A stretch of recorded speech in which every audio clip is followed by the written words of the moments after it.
Hey guys, welcome to this quick tutorial video where I'm gonna show you how to share reels on Instagram stories. So if you've ever shared any kinds of post of someone to your Instagram stories, you should be able to know that it's pretty much the same way, any kind of reel to your story.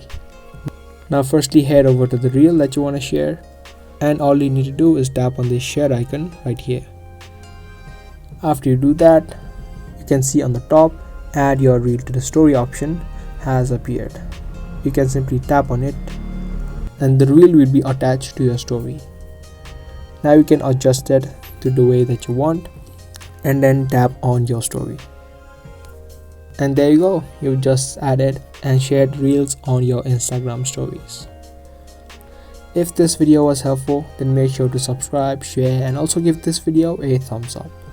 That's gonna be all for today. Thanks for watching.